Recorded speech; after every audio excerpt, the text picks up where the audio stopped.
UnBadding, we're UnBadding, baby. We're on a journey, baby.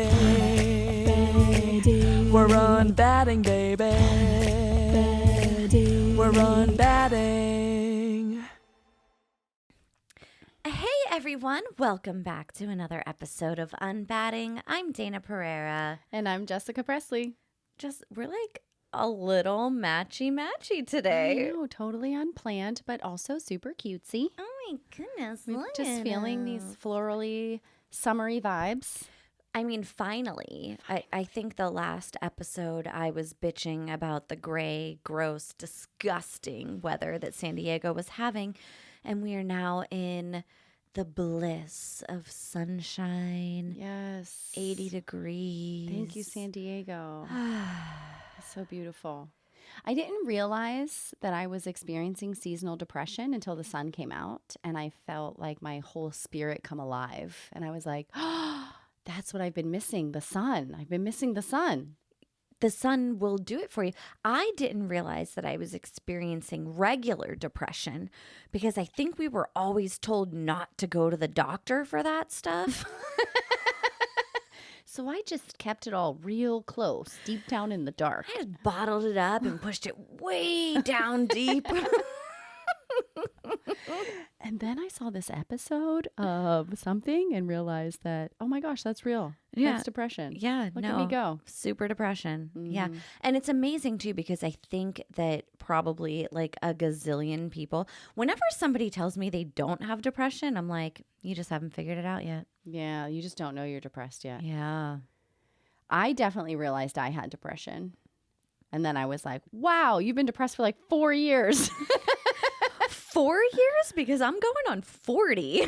Yeah. I mean, you know, like you can think of like a high time in your life and then you just saw it like, and you're like, that was the beginning of the. So was it the bomb of depression? Yeah, yeah.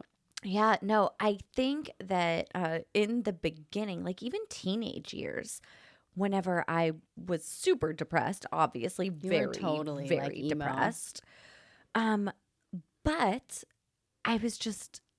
I never thought of it that way. I'm like, this is normal. This is what teenagers do. Just a moody teenager. We're just brooding teenagers. And no, it turns out that those brooding teenagers are actually a cry for help.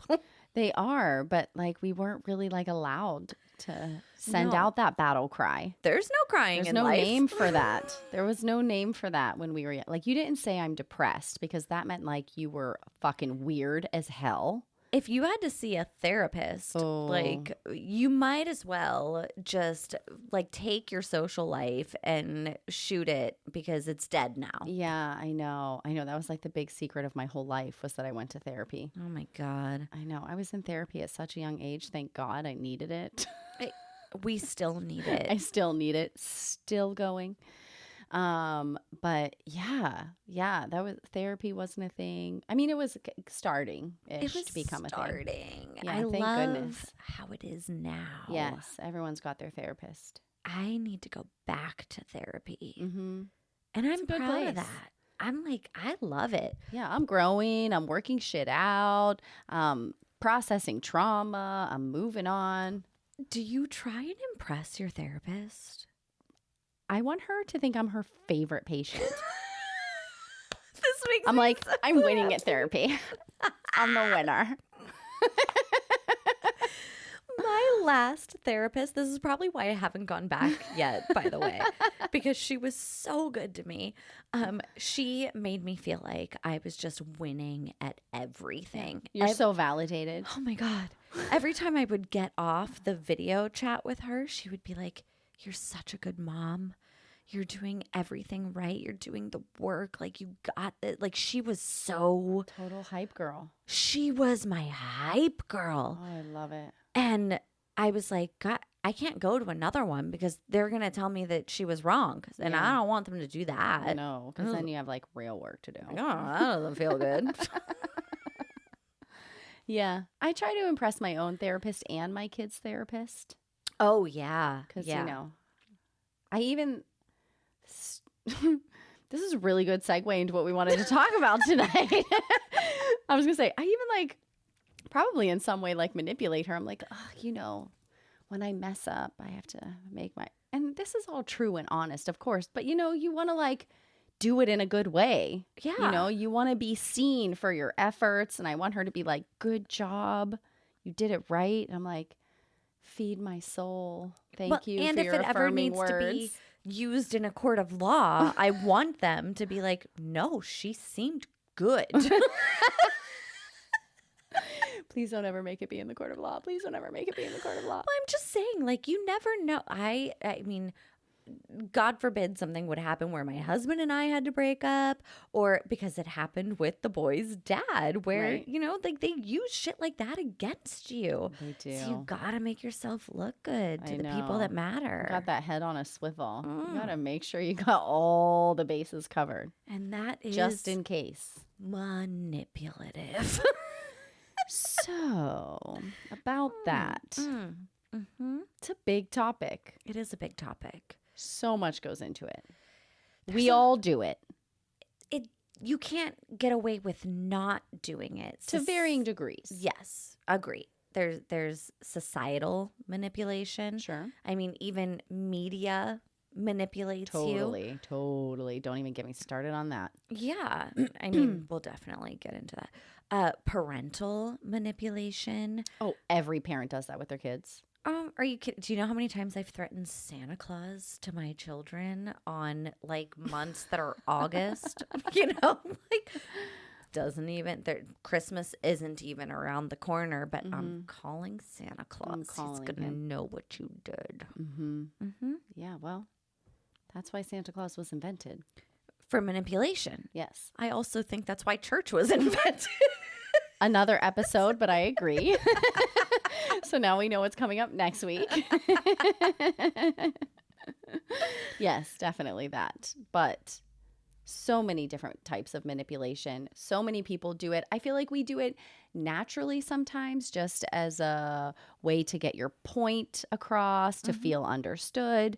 But then there's like manipulation in the form of emotional abuse. Mm-hmm. And I feel like that is the one where you got to really have your guard up and understand what you're dealing with, because people who are serious manipulators can mess up your life in a big way. They can and they do.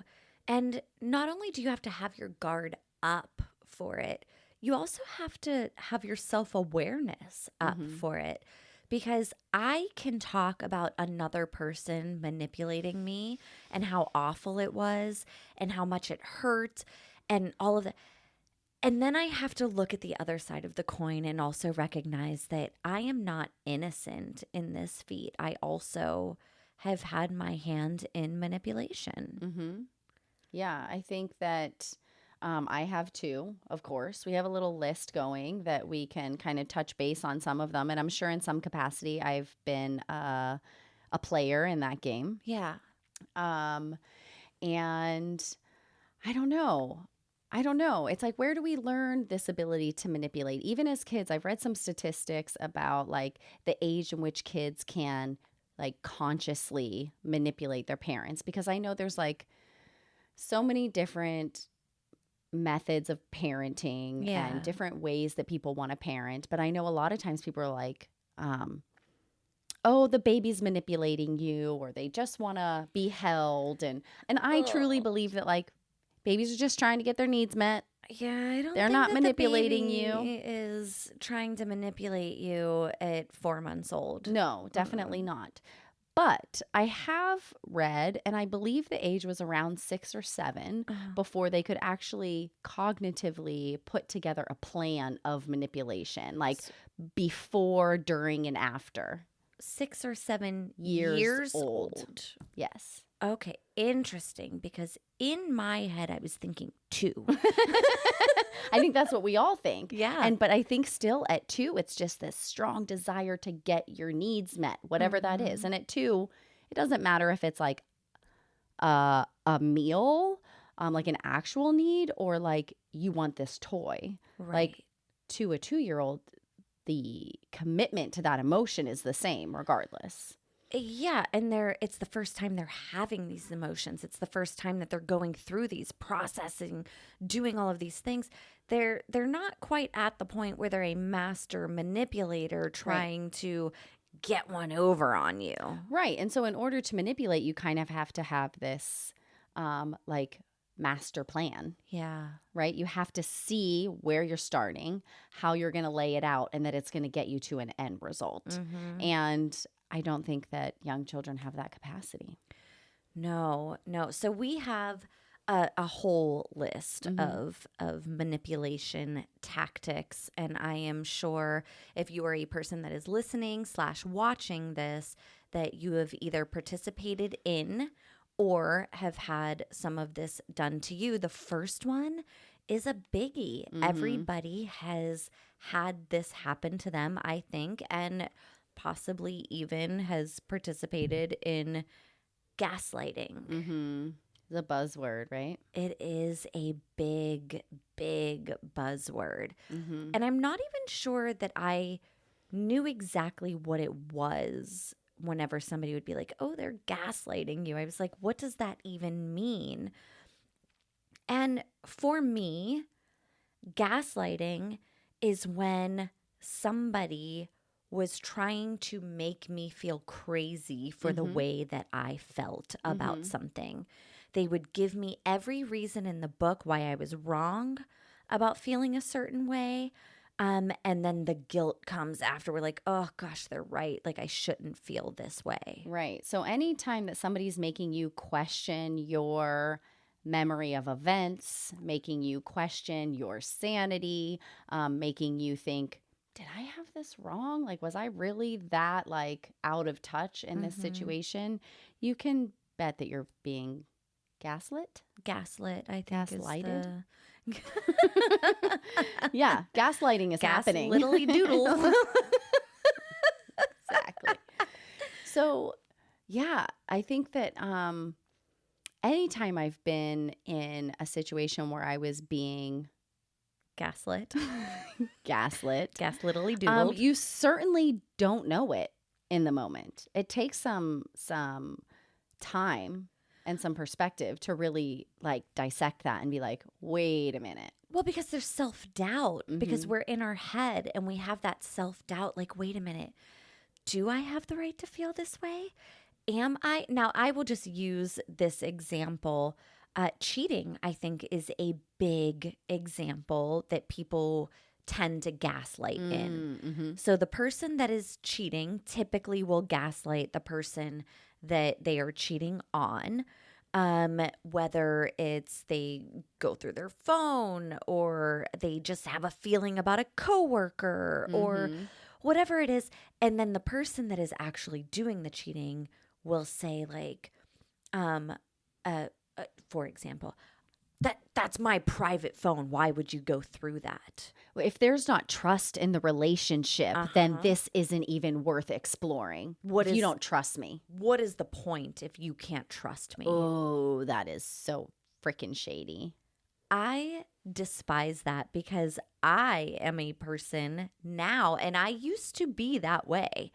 I am a person now that I'm like, here you go. If this makes you feel good, if looking at my phone, going through my messages, having my passwords, whatever it is, if it makes you feel better about our relationship, it's going to give you some sort of solace in this, then here you go. Please, by all means, take it, look through it, feel better. See, I am not a cheater and I'm private. Yeah. And to be quite honest, I mean, if Dave was like, I think something is going on, let me look through your phone, of course I would give it to him to look through. Yeah. But like, my phone is not an open book. I don't want you to go through my phone. Yeah. It's my space. It's my privacy. It's my stuff. I really don't have anything to hide, and I don't want you to go through my phone. Understandable. Because I have those feelings also. There are sometimes I'm talking to a friend and I'm texting them and I'm venting. And I don't think that's my husband's business to know what I'm venting about at that moment. Maybe I'm just going through something at the moment, or maybe I also, just don't want him to know, or I want to have my private feelings. So I do understand that. But I'm also not telling my husband, like, you're crazy. Right. Right. What do you think? I'm texting someone about you? If there's Yeah. not trust in this marriage, then why am I even here? Yes. Total gaslighting. That is definite gaslighting. And I've seen it so many times. And I'll be honest, I've had relationships in the past where I was very insecure.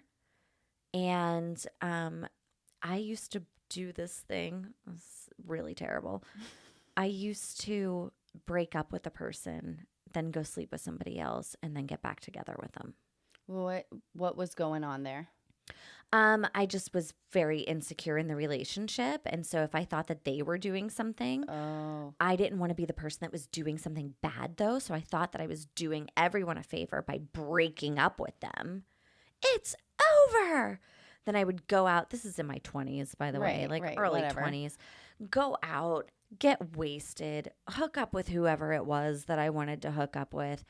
Wake up the next morning in a fucking shame puddle. Right. And then want to go back to the person that I was with. Right. And then tell them or not tell them? Not tell them. Tell them that they were fucking crazy. I would gaslight the shit out of them and tell them oh, you're being crazy. What? Just because I needed space for a night, you think that I'm out having my holes filled with other dudes?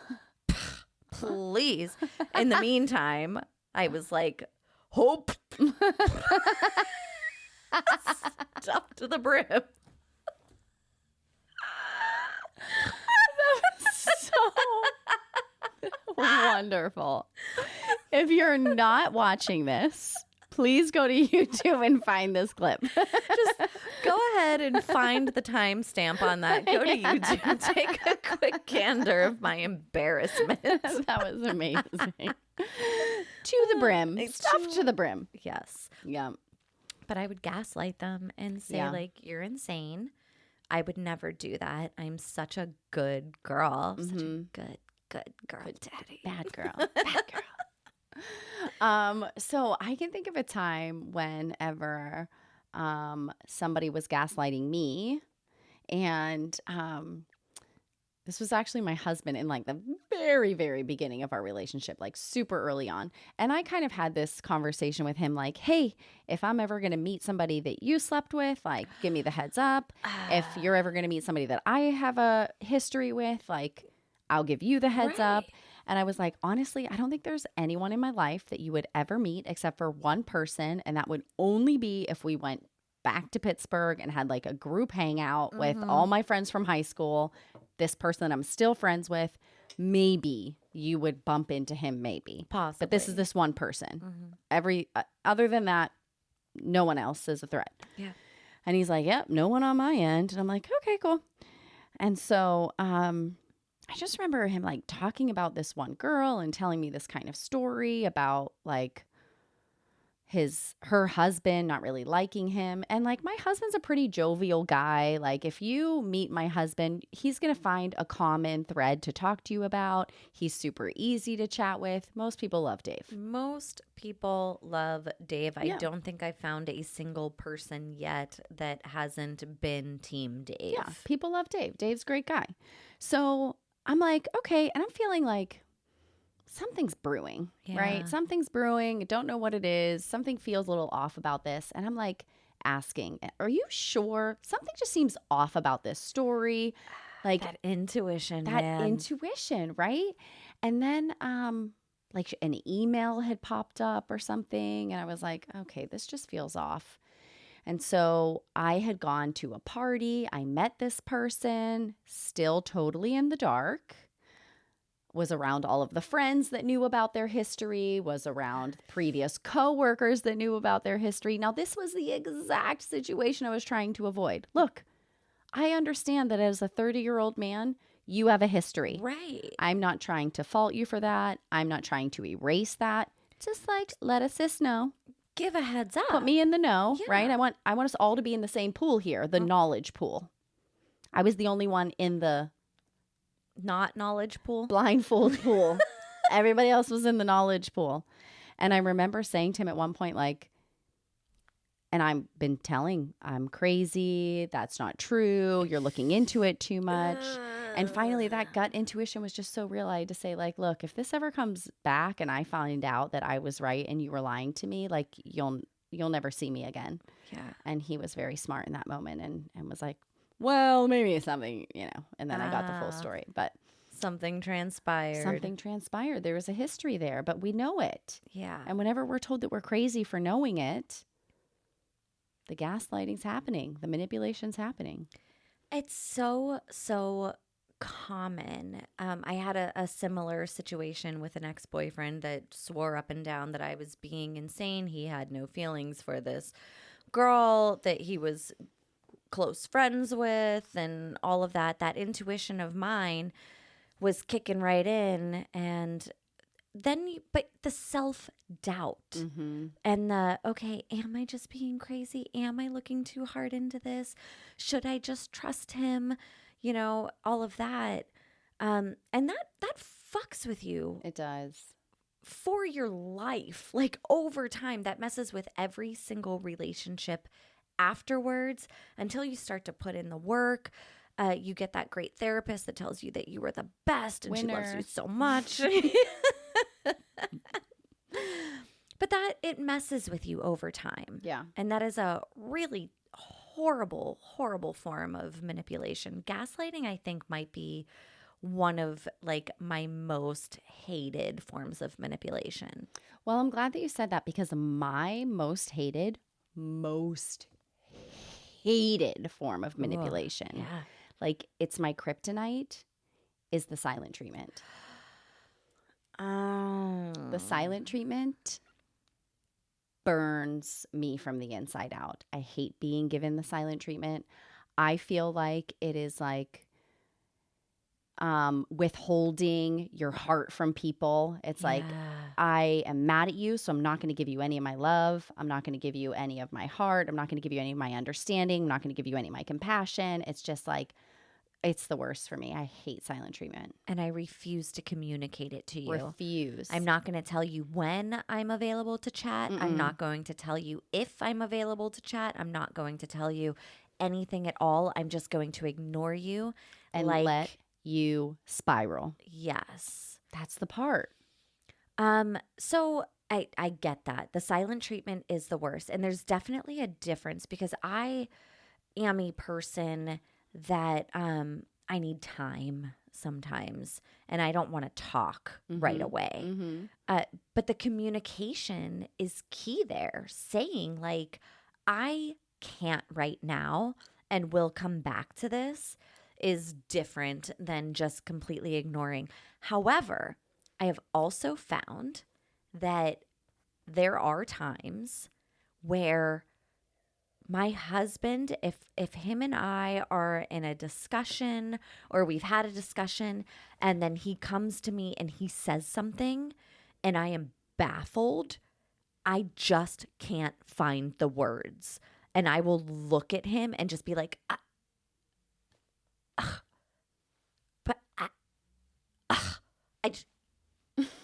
can't. Like I legit cannot pull words from my brain or my mouth or my stomach or my intuition or anything. I'm just like, what the fuck just happened? But there is a meanness in a silent treatment. Yes. Because it's done with intention and you know that the other person is reeling. And so this is something that Dave and I really struggle with because I hate the silent treatment so much. I have a tendency to be on like the opposite side of that and that like I want to over communicate. Yeah. And so like if something is wrong, I'm like, here we go. I know I'm going to come home. The lights are going to be out. It's going to be a darkness. I'm not going to have any communication with him. And then I feel like they're holding on to it for a length of time on purpose to make me suffer. And that part is so emotionally fucked up. Yeah, emotional damage. Emotional damage, yes. And so I wonder like, if you don't want to give someone the silent treatment, but you are having a hard time or you are angry and upset, and sometimes when you're angry or upset with someone, you don't want to talk to them. Yeah. But when you're in a marriage and you have to talk to them, right? You're like running a life together. You're raising children together. Like you can't just not talk. I wonder like how successful we could be. And these are efforts that we try to like compartmentalize these things, right? So let's say that there is a topic that we had to table because he was too upset or I was too upset and I wasn't going to talk about it. But then can I go into the other areas of my life and still communicate with him from a neutral base, or am I still communicating from the anger base?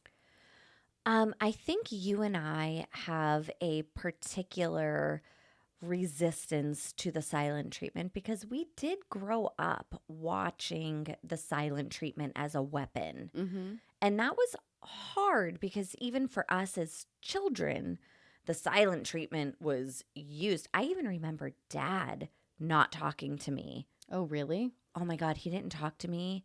And it was the most brutal, like, I don't know, 36 hours of my life. Yeah, it's a long time. And the like insane guilt and shame that I had for him to not even be able to look at me or talk to me. But in reality, he was my dad, and he should have communicated what was wrong and how it made him feel and what I could learn from this experience or grow from. Or I mean, there was such an opportunity to have a learning experience to help a child who was unable in that moment to process emotions, because I was a child. Right. I think I was 18 at the time. Child. But it wasn't just our dad or our on our mom's side also. I feel like maybe there was a lot of silent treatment going on there too. So it hit extra hard. Yeah. And I think that in my adult life, the silent treatment hits extra hard. Definitely. Because of those moments. Definitely. I also, a thought that came to me whenever you were talking about, the silent treatment coming up, like, we have such a different perspective now of ways to communicate with our children and what they're going through. I wonder how much of the silent treatment that I was the receiver of as a child, how much of that was like actual manipulation because there was like intent and frustration behind it, and how much of it was like lack of emotional maturity to be able to process their own anger and set it aside to be able to help us as children process our anger and come to like a mutual resolution. Yeah, 100%. And that's, I mean, things that we won't ever know. Right. We won't know. It just won't happen. But yeah. We're giving you guys the silent treatment. Shh. Hold on. Let's make them feel really guilty. Did you rate and review? I'm not talking to you anymore. I'm going to go over here and pretend like you don't exist. All right. So the next one on the list is good old fashioned guilt trip. Yeah. We are all guilty of this. There's not a single person, I think, on the planet Earth that has reached a certain age, let's say 8. Because, you can't manipulate until about that age. Really trying to respect those boundaries. I am definitely guilty of guilt tripping when I feel wrong. I want somebody else, if I feel hurt by something and I know that I'm right about it, I want them to feel it extra. I want, like, if I keep going back to my husband because that is my most significant relationship. That's where we pull from. And so if he fucks up, and he does, and I really want him to stew in it for a while, I'm like, yeah, I want him to see the hurt that it did to me. I want him to feel it. I want him to notice it. I want him to be sorry for it. How do you feel about that? So that whenever you're saying that, like that also kind of ties into the silent treatment for me because I hate the silent treatment so much. I'm like the quicker fixer upper. Yeah. I want Fucking to bounty wrap this paper shit up in towels. a pink bow as fast as possible. Yeah. I do not want things lingering. I want to resolve them, move on. Guilt tripping, I think that I use as a way of manipulation in a sense of like trying to get someone to see my side. Yeah. Or when I feel like I'm misunderstood or I'm not being seen or heard properly. I definitely feel like I fall into a little bit more of the guilt tripping side of things in a sense that like, this is why I'm right and this is why you are wrong. And who doesn't do that in like, I don't want to say an argument or like a confrontation, but like, yeah, an argument or a confrontation. You're trying to get someone to see your side. I feel like for me, and this is another one on the list, but I'm going to kind of tie them together right now. I am very passive aggressive. And I feel like sometimes with my guilt tripping, I do it in a passive aggressive manner. And, or even like, for example, I think that something should be done a certain way. My husband thinks that it should be done a different way. He does it his way. It doesn't work out. And I'm like, oh, that's so weird. I wish somebody would have told us that we should have done it a different way the first time. You know what I mean?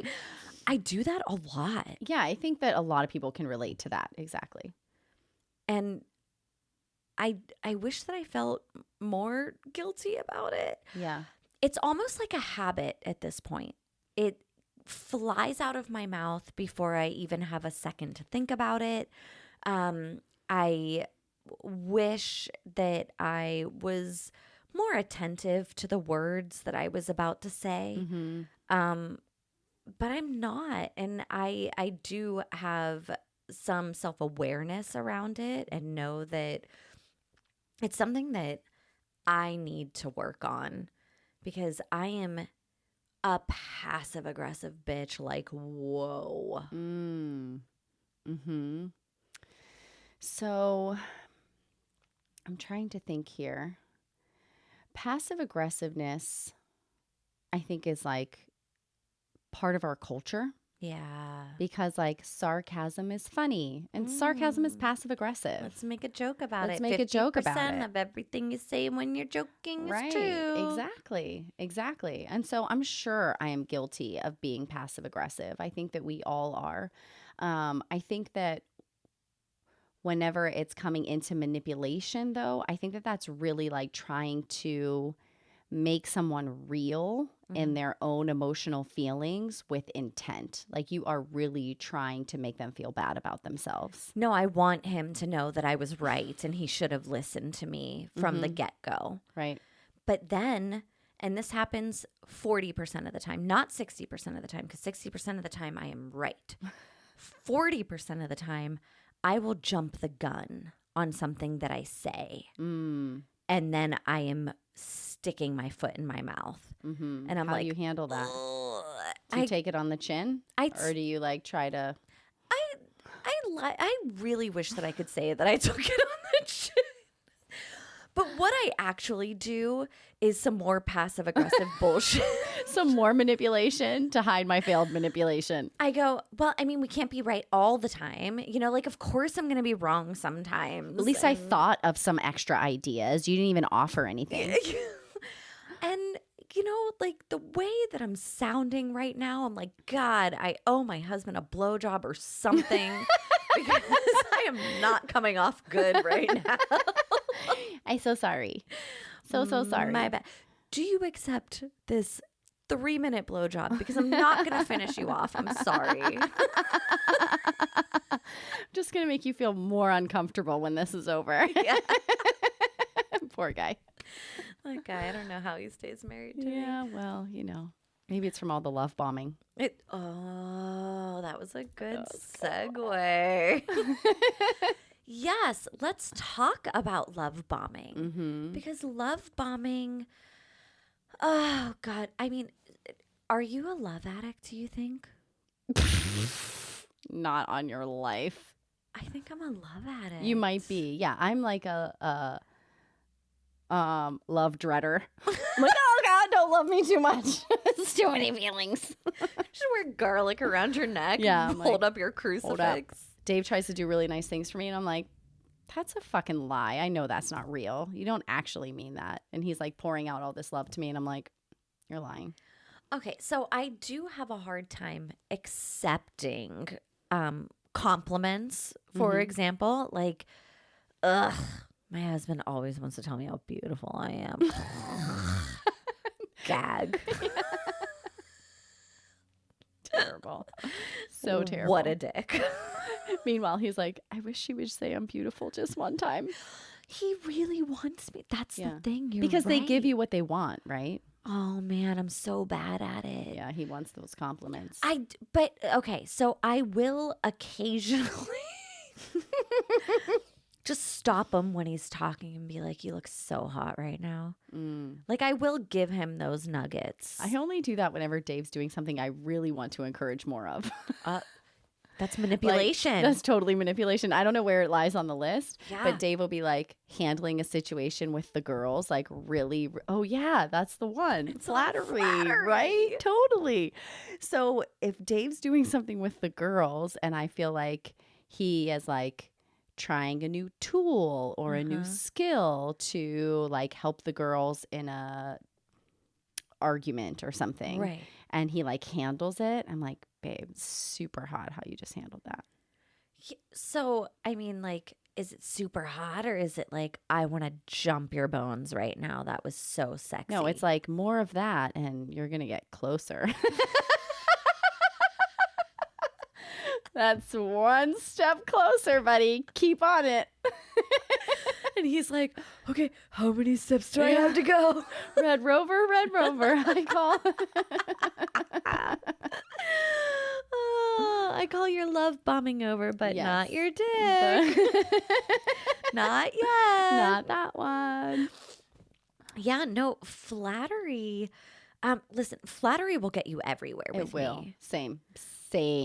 It is a love language. I want you to tell me I'm great at stuff. Just not your husband. Just not my husband. Everybody else can tell me I'm beautiful. Yeah. But my husband likes to do it whenever I'm being really down on myself, which is expected. That's what he should be doing. Right, totally. He's doing his job. I am just a really fucked up person. Yeah. And so whenever I am like needing the love, I am not able to receive the love. Right. And for him, he really wants, like he's able to receive the love.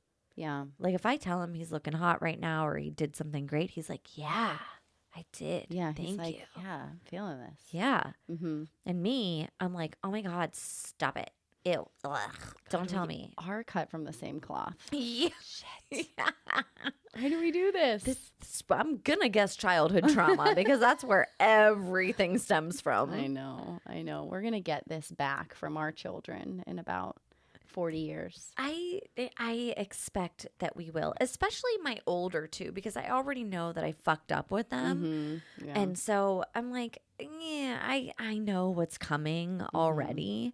And I accept responsibility. I did it. My bad. Now it's your turn to do the work. Like at some point, you got to take responsibility and do the work yourself to fix yourself. Yeah. Because you can't blame everybody forever. You can't. You definitely can't. So flattery being a big one, I agree. I do love some flattery, especially from like acquaintance, friend, sister. Mm-hmm. Oh my God, your eyebrows are on point today. Did I tell you that? That's all natural. Yeah. They look It's so good. So yeah, flattery feels really great. But whenever it sometimes comes from the person that you're closest to, I'm like, oh, I want to feel so connected and have this intimacy between my husband and I. And these are all very true things and things that we put effort and work into. But there's times where he's trying to flatter me and I'm like, not buying it. Yeah. Maybe it's because I feel the manipulation. Maybe he's manipulating me. I think that that is the underlying thing. I always think people are manipulating me. Maybe the flattery from husbands specifically feels like sex manipulation, and that's why we're like repelling it. I think that you're onto something Yeah, there, yeah. Sherlock. I Yeah. really do. Dave's like, your ass looks great. I'm like, thanks. So my husband is really into slapping my ass right now, but he does it in such a way that it hurts, and I don't like it. Is this like when you walk by, he's like, He wants to playfully tap me on my ass, but instead what he's abusing you? doing is abusing me. And I'm like, that doesn't feel good to me. That hurts, actually. So today I went to walk by him, and he went to playfully tap my booty, and he stopped himself. And instead, he just grabbed himself a big old handful. did he like squeeze it so Oh, it hurt, or was it like a nice, No, it was gentle It was a nice embrace? gentle embrace, but it triggered my like, oh, you got such a good handful there. Like, I felt not great about it. Like you felt like he, instead of having like a nice tight firm little palm full, he had like a you weren't squishy bouncing a fingerful. quarter off of it. Okay, the quarter was getting stuck, indented. You weren't finding it again. That's yes. And So it triggered your own like physical insecurities. which I have many, many, many of. And he is not supposed to know what those are or how to handle them or when they're going to come up. He doesn't have a crystal ball. No, because sometimes on a Monday that is okay, but on the next Monday it is not okay. Yes. Yeah. That's just You kind have of to be like wizards to figure us out. it's how, yeah, pretty much. That's how it goes. And I tell him that all the time. I'm like, listen, I'm sorry. I'm unpredictable to a point where it's obnoxious. I know, that's tough. But he is also unpredictable to a point where I also find it obnoxious. And that is life with the same person for 10, 15, 20, 25 years. Yeah. That's how it goes. Yeah. So I want to get back to one. We kind of touched on love bombing. Yes. Real quick. Uh-huh. But I think it's definitely one that needs like a little bit more It's attention. a big one. Yeah. What's your experience personally with love bombing? Love bombing for me comes in a variety of different ways. The first one off the top of my head is when somebody fucks up and they want to make it up to you. And Yeah. their way of making it up to you is love bombing you. They're just fucking dropping all the love bombs on you as much as they possibly can. Please forgive me. Please forgive me. Please forgive me. Right. Like they show up at your door unannounced with flowers. Let's say if you're dating someone, or they buy you a really expensive gift, or maybe they want to take you away on a trip or do something that maybe you've been asking for a really long time that they haven't done, but that now all of a sudden they're in the doghouse, they're ready to do for you. Yeah. That's definitely a form of love bombing, form of manipulation. And the thing that pisses me off so much about it is that it's like, I love all these nice, wonderful things and gifts or time or attention or whatever it is, but not as a avenue to erase my feelings. Yes. I love that analogy about like, here, take this plate. Now throw it on the ground. Okay, now put it back together. Is it the same? Mm-hmm. And that is very much when you wrong somebody, whenever you hurt somebody, you're taking that plate, you're smashing it onto the ground. And then the love bombing is the glue that is trying to put this plate back together. But it's not the same. Sure, it's a fix, it's a Band-Aid.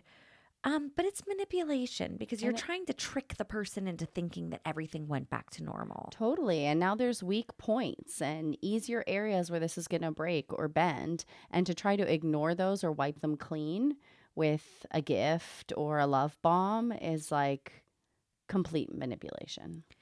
And then there's also those relationships that start out with love bombing, Mm-hmm. where they want you to see how good they are all the time in the beginning. I'm so great. I'm so great. I'm so great. I'm so great. Look at this. Look what I do. Look what I do. Look what I do. And eventually that gets exhausting and it wears out, and it's not what real life is. I always say that if you want to know who the real person is, you got to wait 6 months. At least, yeah. At least 6 months to see what that person is, how they actually handle situations in real life, because you're always putting your best foot forward in those first 6 months. Yeah, I mean, so many times we like send our representatives out for us. Yeah. You know, they're not getting like the full all of me, right? And I think that that's true in any relationship whenever you first start. But I think the love bombing and the manipulation comes into play whenever it's like you are invading space, boundaries, spending too much time doing things that are over the top, planning dates that are over the top, not allowing for space and time to be between you two, to allow this like rush and euphoria to kind of come down and allow you to process this person. It's just like constant, it's a drug. Right. It's that constant 24/7 being with them, flattering them, like all of the forms of manipulation to almost trick them into being in a more intimate space and relationship with you.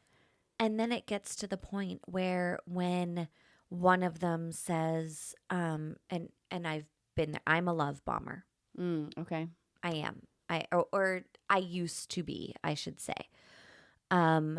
It gets to the point where after I but look at everything that I do for you. I love you so much. I'll do everything. I'll be there for you. I'll show you the world. I'll be your support system. I'll do all of the things. And then, person B wants to go hang out with their friends. God for fucking bid. And person A, me, is like, why am I not enough? Right. I just showed you so much love. Guilt trip. Yeah. It's manipulation stacking. Yes. That's So when this tactic doesn't work, then you move to another one. And before you know it, you're so layered into it that like your position is one.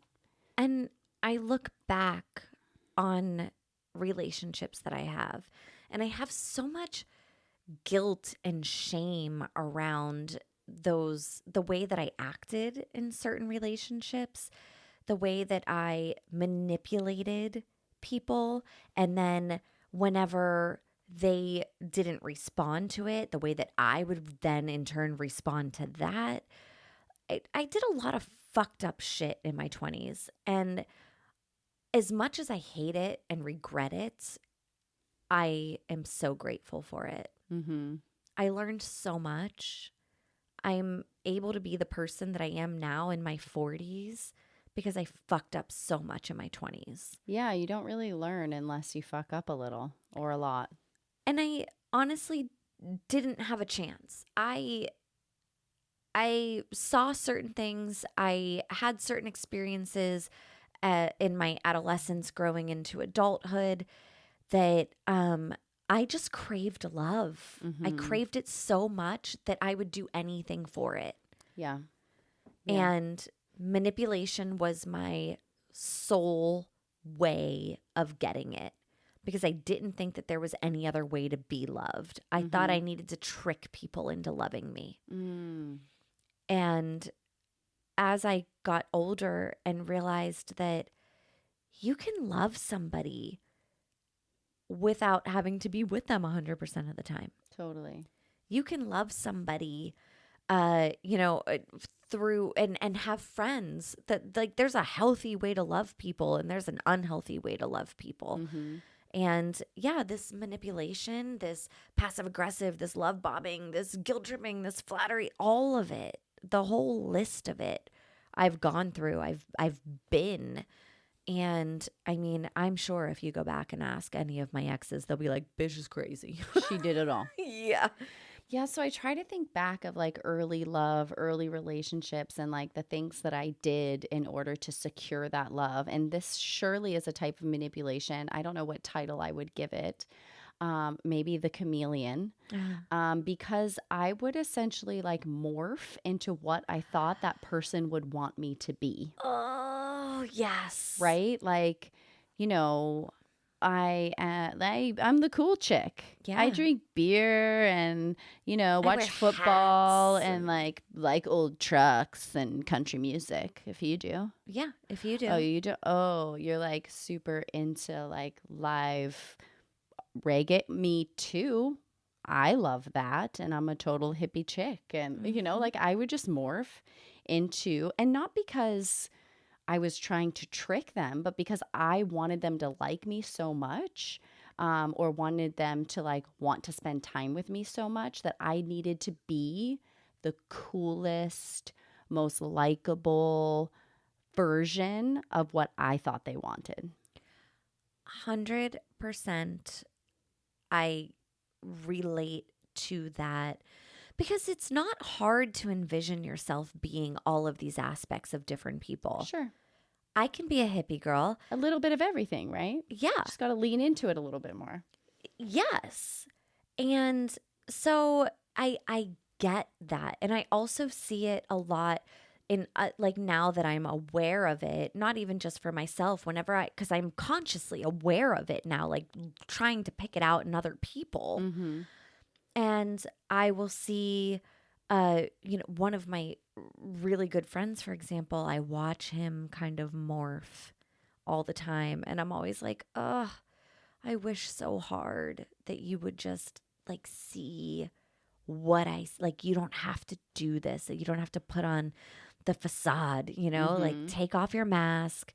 You can be loved the way that you are. You don't have to morph into this, and that, no matter what person you're around. Totally. I think that is a really interesting perspective to bring up because it comes into another form of manipulation that I definitely have incorporated in my life, and I think I do all the time, and I catch myself doing it all the time, and that's projection. And so we wouldn't be able to have these views of somebody morphing unless we ourselves have morphed and know what that looks and feels like, because we can't pick these things out in other people unless we see them in ourselves, and that's a form of projection. It is, and I do that a lot, even with my children. Especially with my children, I should say. I have had experiences with my kids where I try and protect them from something that they are not even aware is something that they need protected from. Yeah. And it actually like breaks my heart for little Dayna sometimes because I'm like, oh my God. For example, my oldest, whenever he went to go take his driving test, he went to take his written test. And the first time he failed. And whenever he got into the car, I was like, okay, so what do you want to do? We can tell people we didn't even make it here. Mom forgot all of the paperwork. It's all my fault. I didn't remember all of the paperwork, and we'll just tell them that you weren't even able to take the test. And he looked at me and he went, I just failed. I'll take it again. Yes. And I was like, oh my God. I was trying so hard to like cover up this shameful thing that happened. Right. But it was your shame. It was my shame. He was not ashamed. He was just like, what? I missed a fucking question. Not a big deal. I'll do it again in a week. He's like, I get to do this like 3 times if I have to. It's fine. He was not upset about it. Not fazed about it. Yeah. And that's when I realized like my childhood is so significantly different from his. Thank fucking God. Yeah. I was afraid and ashamed of every failure, every perceived failure. And I feel very grateful that my kids don't have those same perceived failures that they feel that they need to cover up or that are shameful or, are bad. And they're just like, yeah, part of life. This is Yeah, what happens. try again. Yeah. Yeah. And that's so you and I both been to the same astrologer. And one of the things that she said to me was like, you don't ever pass on that wound to your kids because you're so aware of it that you don't, that's how you fix that generational trauma. So for me, it was about like self-expression. I'm like, I want my kids to be able to be whoever it is that they want to be. I want them to be able to speak their truth. I want them to be able to speak their voice. I want them to be different if they want to be different. But that was my wound as a kid. Yeah. Me trying to conform or fit into whatever mold that I felt that I needed to, or not feeling like I had a voice as a child. But I'm not going to repeat that with my kids because I'm so sensitive to it already. It makes you think also about the generation before us and what they were trying to not repeat, but then they ended up doing something else. Right. And we'll do the same. Exactly. Yeah. Exactly. I know. That's a tough one. Because it's cyclical, it's generational, it's going to keep happening. Whenever we touch base on projection, I try to think of how projection plays a role for me. And I know, in fact, that a lot of times if I have a really strong feeling of like blame on someone, usually it's a projection. I mean, now if it's like cut and dry, you stepped on my foot and it's broken, like that's your fault. I'm not projecting Oh, that. right. But if there's like a perception and my version of the story versus your version of the story, sometimes I'm like, you're just trying to do this or you're just trying to do that. If I think that somebody's just trying to do something, I know I'm projecting. So where does it lie where you're like, I know I'm projecting, or also I know that I am halting manipulation? I don't think that I realize that I'm projecting until the situation has happened and like I've had some space from it. I've been able to download and process. Then I'm like, oh, you dummy, you were projecting. There are times where I'm definitely projecting. I think the balance that I struggle with right now is knowing when I'm trying to halt manipulation. Mm-hmm. Because sometimes you recognize manipulation and you're like, okay, hey, I see you. Yeah. And I see what you're trying to do right now. Right. And you're also trying to grow and be a better person. So you stop that shit. Yeah. You stop it right now. Just knock it off. I'm going to hit you with a newspaper. But there is that line, and I'm not always going to get it right. Mm-hmm. Sometimes I'm going to be wrong with it. Mm-hmm. And that is another really hard thing where I'm like, shit, I'm not always going to, I'm not always going to get this 100%. No, we can't get everyone right. Mm-hmm. Manipulation tactics. What do you think we could do right now to manipulate this audience into, I don't know, maybe like commenting on the video or like doing like 5-star ratings and reviews or telling friends or something like I feel like we could guilt trip hardcore right now. I was going to go Flattery. I think Flattery is better. Yours is probably better than mine. Yeah, because they've already done such a great job thus far supporting us. And I know they love us and they want to see us succeed and they want more amazing content. And they just know that when they flatter us with these reviews and when they flatter us with 5-star ratings, that we're just going to keep giving them the good stuff. And they're so amazing that I want to do that for them. And I mean, I don't want to cross a line or anything, but your ass looks amazing. Have you been working out? I know. Did you happen to like check over your shoulder in the reflection? Because it's like top notch. So good. Go check out that diet episode that we did not too far back. Open mouth insert foot. Oh, guys. Thank you so much for hanging out with us this week. Like I said, your ass is looking chef's kiss. So Thank you for that. It's a good one. So this was a fun one this week, lighthearted but serious stuff.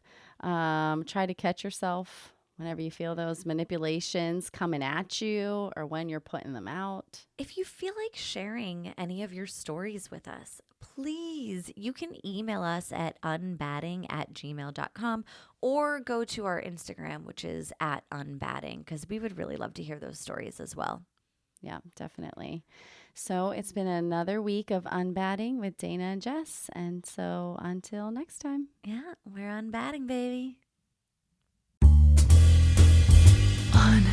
Unbadding, unbadding, we're unbadding, baby.